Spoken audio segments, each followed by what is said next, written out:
آگے قرآن جی کی آیت ہے ومار میتا ادھر میتا، ومار میتا، وہ جنگ ہو رہی تھی تو اس میں نبی پاک صلی اللہ علیہ وسلم اور صحابہ کو شکست ہونا شروع ہوگی، تو اللہ تعالیٰ نے وہی نازل فرمائی ہے، جبریل علیہ السلام کو بھیجا کہ یہ آپ کے نیچے جو کنکر پڑے ہوئے ہیں ان کو اٹھائیں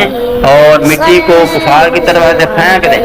تو حضور پاک صلی اللہ علیہ وسلم نے ایسے پھر کنکر اور مٹی اٹھائی اور کفار کی طرف ایسے پھینک دی، وہ ہے ایک مٹھی تھی لیکن وہ ایسا طوفان بن گیا کہ سارے کفار کی آنکھوں میں پڑ گیا اور کنکر بھی ان کو لگے، ٹھیک ہے، اور وہ زخمی ہو گئے اور وہ جنگ صحابہ کرام حضور پاک صلی اللہ علیہ وسلم نے جیت لی۔ تو اس وقت اللہ فرما رہا ہے کہ دیکھنے میں تو وہی نازل ہوئی اور آپ نے اس کو کنکر اٹھا کر پھینکے تو آپ نے، لیکن اللہ کلام جی میں شاہ فرما رہے ہیں وہ مار میتا ادھر میتا، وہ پھینکے آپ نے تھے لیکن وہ پھینکے اللہ تعالیٰ کی طرف سے گئے تھے، اس کی طرف سے۔ تو یہ شان جو ہے بیان کی ہے، ید اللہ کی شان عظمت، اللہ نے بخشی ان کو، ید اللہ، اللہ کا ہاتھ،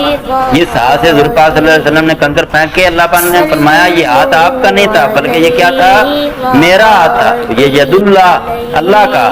ید اللہ کی شان عظمت، اللہ نے بخشی ان کو، کنکر جو ہاتھ میں ہیں طوفان بنا دیے ہیں۔